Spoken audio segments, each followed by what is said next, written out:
I spent most of a decade as a cybersecurity analyst at Trident Cyber Secret, or TCS for short. A highly reputable private agency whose name is whispered in government corridors and boardrooms. Our client list ranges from powerful discrete billionaire conglomerates to government agencies seeking invisible defense lines in the current digital landscape. Over the years, I've worked on myriad complex cases with the intention of disrupting the national power grid that I never heard that they fooled international authorities for years. I'm naturally introverted, preferring the company of a bright screen and encrypted data to people. My colleagues used to joke that I could talk to the computer. If patience, intelligence, and an incredible ability to find patterns in chaos are traits you'd attribute to a conversation with a computer, then they might be right. When I received the case file titled Anomalies of the Deep Web, I rolled my eyes. I'd seen 100 similar files before. Authorities who can afford our services fear the reputation of the deep web, thinking that every glitch or system hiccup was some malicious entity or person from the darkest corners of the internet. However, it's just them, unable to explain online behavior, getting scared, or someone randomly accessing sites to test vulnerabilities or simply causing chaos for fun. Just another day at the office, I thought, ready to explain the smoke and mirrors surrounding any tricks they were seeing. As I began the investigation, I traced the incidents back to a dark message board, a niche digital access where internet users exchanged experiences and data about supposed paranormal events. The board was a cauldron of the strange, inexplicable. Its stories ranged from inexplicable system glitches to strange appearances in video calls. Personal accounts of spectral whispers through headphones. Some were even claiming that their personal AI assistants had started speaking in tongues. Just imagine a dark forum on hacks. However, this board was more than just a few usual conspiracy theories. The large number of incidents and the detailed reports from tech-savvy users who couldn't find an earthly explanation made me uncomfortable. While the paranormal had always been an interesting yet abstract concept to me, I didn't dismiss it, but I always found comfort in the logical, the explainable. As I examined the digital chaos, a specific topic titled The Shadow of the Codex caught my interest. A topic full of frantic narratives and vague tales of warnings written by a user named Ghost Cortex. Amidst the confusion of posts, one stood out, an enigmatic and encrypted file ominously titled The Whisper of the Demon. I came across numerous clandestine files during my tenure, each hiding the keys to my investigation's locks. The Whisper of the Demon seemed to be one of those keys. Perhaps a coded message or a hidden breadcrumb to lead me to the origin of these anomalies. I let out a low sigh as I looked at the encrypted file. Downloading files from unknown sources was never without risks. It always triggered a silent alarm in the back of my mind, reminding me of the potential digital landmines I might be stepping into. But as part of my job, I had learned to weigh risks against potential rewards. The careful dance of curiosity and caution was familiar. I recalled a case from a few years ago where an equally obscure file led me to a man who was slowly corroding the security infrastructure of a corporation. Despite the inherent risks, my foray into the digital unknown was justified. I decided to dive headfirst back into my virtual machine, a fortress of firewalls and isolated sandboxes, with a set of agile keys set to maximize all my security options. Getting ready for potential digital consequences, with each click closer to the download, it felt like a step deeper into an explored cave. In that moment, I believed I was simply unearthing another piece of this complex puzzle. I thought the Whisper of the Demon would be another mysterious yet manageable obstacle. However, I was wrong. As the decryption did its work, the file unraveled. Not into a clue about my perpetrator, but into a haunting phrase that soon felt present in every corner of my reality. I was far from the solution I had hoped for. I dedicated the next few hours to examining the Whisper of the Demon file. My screen illuminated the room as I traced through each web of code, deciphering each line twice. On the surface, it was a complex yet seemingly harmless matrix of encrypted data. As I delved deeper, peculiarities emerged, recurring snippets of nonsensical data, obfuscated commands, sequences that seemed to replicate in a bizarrely organic manner. Despite the oddities, I couldn't identify any concrete threat or clue. The files were just a labyrinth of mixed enigmas and digital noise. Unresolved mysteries tend to erode one's psyche. As fascinating as the file was, I knew that keeping such an unpredictable element in my system wasn't sensible. As I hesitated over the delete button, I was momentarily paralyzed by a sense of disappointment, all that built up for a dead end. With a reluctant sigh, I clicked delete. A strange sensation washed over me as the file vanished from my drive. The room felt colder, the hum of my computer louder. I shrugged it off, attributing it to the late hour and fatigue. Then, my screen flickered, displaying what seemed like excerpts of the same code from the now deleted file. A cold tingle ran down the back of my neck as I frantically ran a system diagnostic check, but it came up clean. The screen returned to normal as abruptly as it had glitched. In the mysterious silence, my speakers came to life, whispering a distorted echo of a phrase from the file. My heart raced as the words hung in the air, a sinister serenade threatening to shatter my serene demeanor. I quickly muted the speakers, staring at the now silent machine in disbelief. A shiver took hold of me, as if the room itself had taken a deep, cold breath.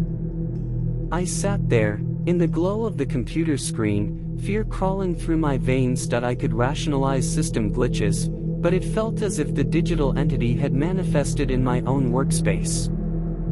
I merely convinced myself it was a coincidence or a trick of my scared mind. I had dismissed the claims of paranormal-leaning users on the message board, but now it was I who sat in a dark room, feeling the tendrils of the inexplicable invade my reality. I was scared, confused, and in deep waters for which my knowledge of code and cyberspace hadn't prepared me. The sun of a new day brought no respite.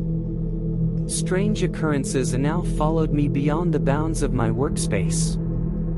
The digital devices I owned began to behave oddly.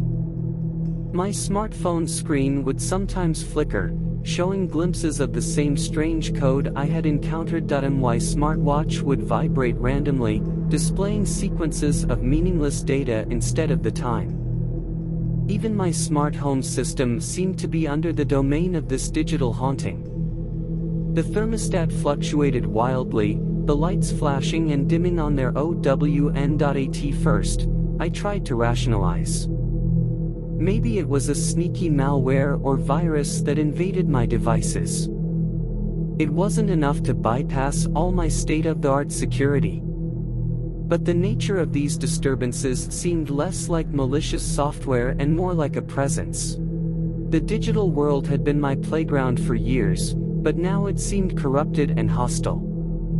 The familiar hum of my computer was now a haunting reminder of the inexplicable. The boundary between my professional and private life began to blur, replaced by a growing dread that made my home feel strange and unfamiliar. To my increasing horror, these occurrences returned more frequently, more intrusively. The distorted whispers traversed my speakers. The chilling phrase was now a regular, unwelcome intrusion. I would find my computer on in the middle of the night, the screen pulsating with the mysterious glow of that senseless code. Sound became a luxury, each waking moment dominated by an oppressive sense of unease. My eyes darted to every digital screen, anticipating the next bizarre occurrence. Anxiety consumed me, replacing the analytical calm of my professional persona with a man living on the edge of fear. But as disturbing as the events were, a part of me remained stubbornly defiant.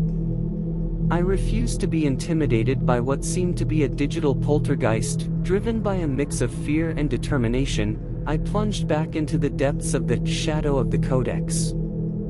The thread was still there, exactly where I had left it. Armed with a newfound resolve, I meticulously gathered all the information I had, enigmatic messages and anomalies. Each clue was a lifeline back into the digital abyss, a breadcrumb on the path to my invisible tormentor. On the message board, the posts from Ghost Cortex took on a more threatening tone. They seemed to descend into a dark pit, the words spiraling into madness. The thread was a digital relic, evidence of the silent chaos that the Codex had seemingly unleashed on others before me. When I came across the haunting phrase, "The shadow dwells within me," my blood ran cold. But fear was now my fuel. Each repetition of the phrase made me feel less like a victim and more like a hunter closing in on its prey. Days turned into weeks. Each instance of the phenomenon pushing me further down the rabbit hole.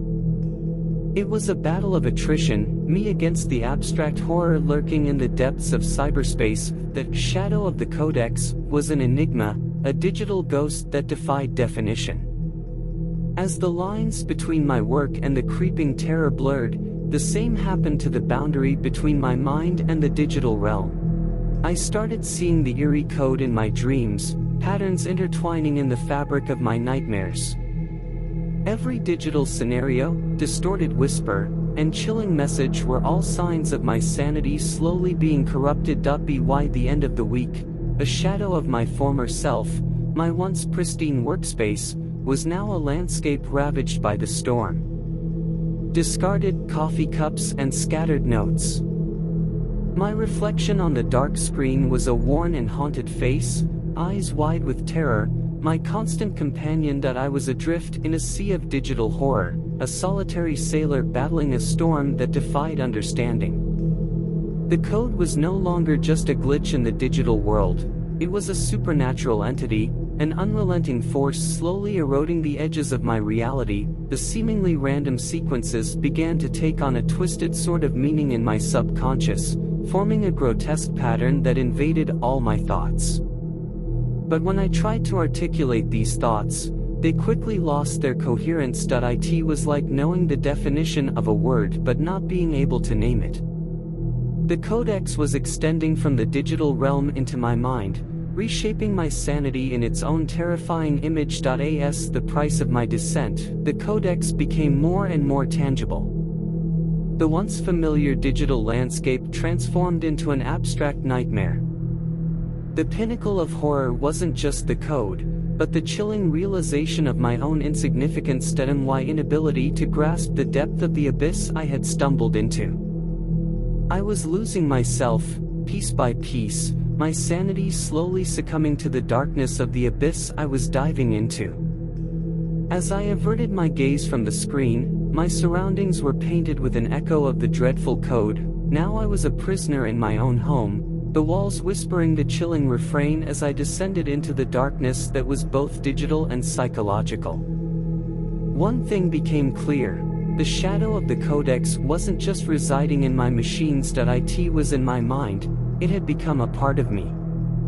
Each day, my reality turned into a hellish landscape of distorted codes and terrifying shadows. The Codex dominated every waking moment, the anomaly that was now a leviathan consuming my life. My mind felt like a battlefield, a sea churned by the claws of a monstrous entity.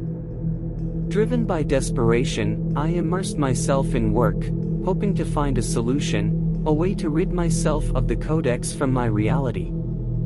I spent countless hours scrutinizing each line of code, each fragment of the bizarre sequences, trying to discern some pattern, some key that could unlock the nightmare I was trapped in, but all attempts to decipher the Codex failed. It was like trying to understand a language of a long-dead civilization, its meaning obscured by the sands of time and the vast void of cyberspace. The more I tried to decipher it, the more my mind was consumed by its supernatural patterns. Sleep became a forgotten luxury, meals were consumed in front of the screen, my appetite overpowered by the hunger for answers. Every personal boundary, every routine to preserve sanity, was lost in the wake of the Codex. Even the simple act of leaving my workspace filled me with dread. Each time I distanced myself from the computer, I was assaulted by echoes of the Codex. My once safe haven was gone. Each failed attempt to take control of the Codex only deepened the darkness that engulfed my reality. Yet paradoxically, the closer I came to madness, the more determined I became. That a part of me clung to the belief that I could reach the other side of the tunnel, that this was my way of fighting back. It was a beacon of hope in a sea of despair, a desperate lifeline amidst the ever-growing darkness, but with each failed attempt, the Codex's grip on my reality grew. My mind was now a whirlwind of digital horrors, my sanity reduced to a fragile thread hanging over an abyss of madness. I was caught in a perverse dance with the Codex, each step dragging me deeper into its dark realm. The boundary between my mind and the Codex was becoming increasingly blurred, my thoughts entwining with its haunting patterns. My once rational mind was now an echo chamber of a monstrous entity, my sanity slowly corroded by its incessant whisper. It was no longer just a digital anomaly, it was my reality, my nightmare. In a desperate attempt for sanity, I finally decided to take inventory, disconnect from the digital world. I shut down my computer, my smartphone, and all devices connecting me online.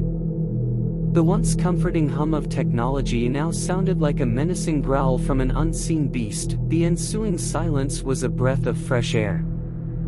After being submerged in a dark and turbulent ocean. But my respite was short-lived.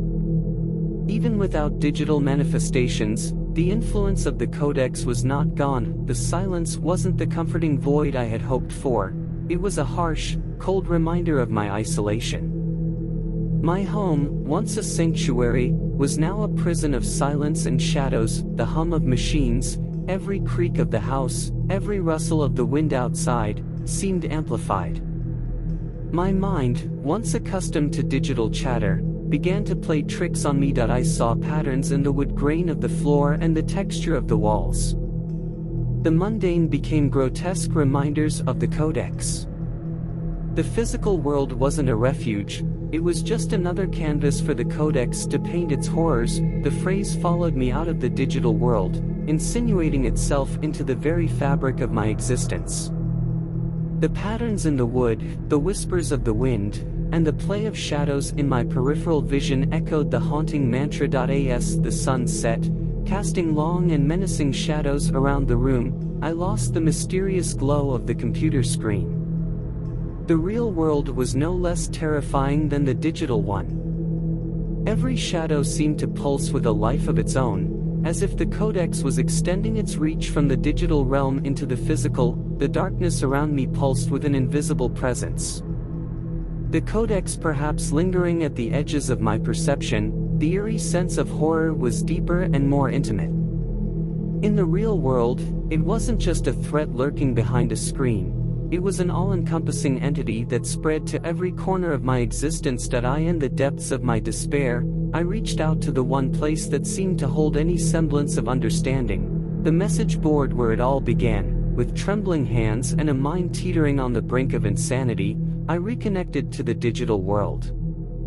Back to the whisper of devices and the mysterious glow of the screen. The fear was palpable, but my desperation overpowered it. A dark sense of nostalgia washed over me as the familiar forum loaded. This was where my nightmare began, and perhaps, just perhaps, where it could end.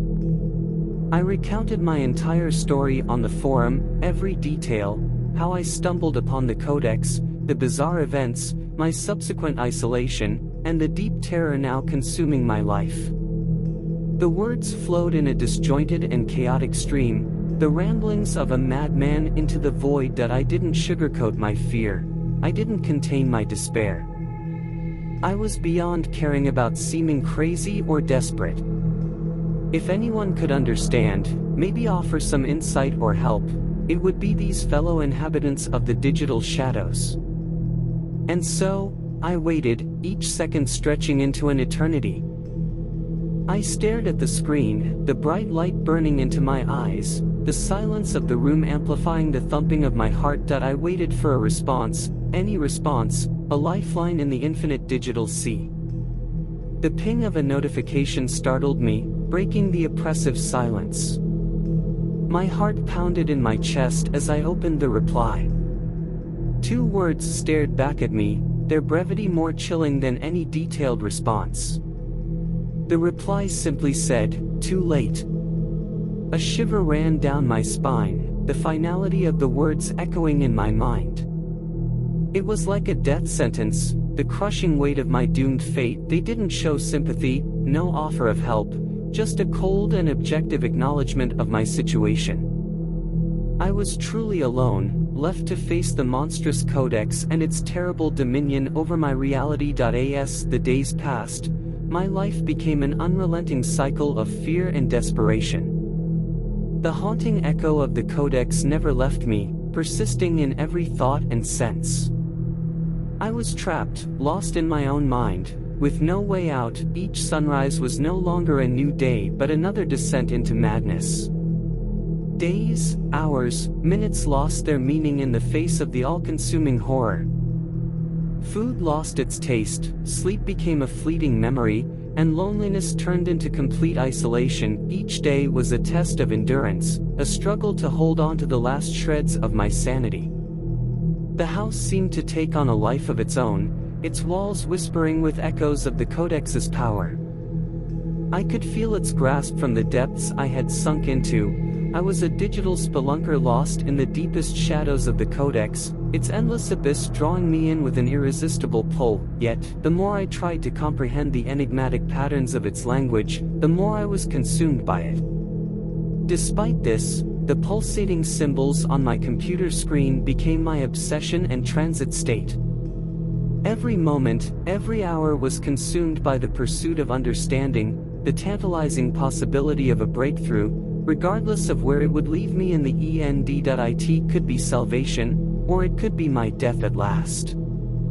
I worked on patterns, intrigued, weaving through the labyrinths, sketching and resketching enigmatic symbols, seeking connections but finding none. However, with each pattern I unraveled, each theory I crafted, each code I broke, it became harder to remember who I am. Memories of my life before the Codex, before this haunting terror, became as elusive as the solutions I sought. Faces and names blurred into obscurity, replaced by the mesmerizing patterns of the Codex. I was losing myself in this digital abyss, feeding the very beast that was trying to kill me. Each code in this meadow leads to another, an endless labyrinth of horror, resisting understanding.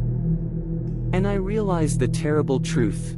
My futile attempt to conquer the Codex isn't a path to salvation, it's a march of death into oblivion. I understand the monstrous design of the Codex's body with terrifying clarity. This isn't a war I can win. With each step I take to fight, I simply sink deeper into its clutches. And so, I descend, without resistance, without struggle, just falling into the infinite, dark depths of the realm of the Codex's shadow. The futility of it all is overwhelming, realizing I'm a pawn in a game I can't even fathom, let alone win. And finally, my mind is mad. I fall into the rhythm, dance with the madness and the unknown. The message board becomes my canvas, my stage, my confessional. I pour secrets from another realm onto the page, ideas beyond comprehension, names unpronounceable by human tongue, descriptions of entities so strange, so supernatural that they defy our reality, alien landscapes stretching into endless twilight, creatures born of impossibilities, names resonating with an ethereal echo. Each post is a chilling sonnet to the Codex, evidence of my descent. These aren't just symbols or coded messages, they are whispers from the abyss, confessions from the edge of sanity. Every time I clicked refresh, my posts, my mad ramblings, they disappeared, devoured by the digital void. Each disappearance undermined the tenuousness of my sanity, but it didn't matter. I kept posting, kept pouring the madness onto the screen. I wasn't driven by hope for salvation, but by the need to express, to expel the Codex's influence, even if only momentarily. And then, finally, I resurface. The madness, the chaotic symphony of incomprehensible thoughts, recedes like a passing storm. I find myself sitting in front of the computer screen, fingers poised over the keyboard. My last post, a fusion of enigmatic symbols and strange words, displays on the screen. I hit refresh. The post disappears as usual, but a familiar post catches my attention in the updated list of topics. The original CODEX thread, the digital Pandora's box that began my descent into this endless nightmare, now replaced with a sense of dread that I click on it. There, highlighted in the dimness of my room, is a new comment on the thread. It's the original post, the unknown harbinger of my plight. The message is as simple as it is eerie. It says, updated. Whatever I have done, it seems it's ready for the next person to download and add to the rings of their sacred texts.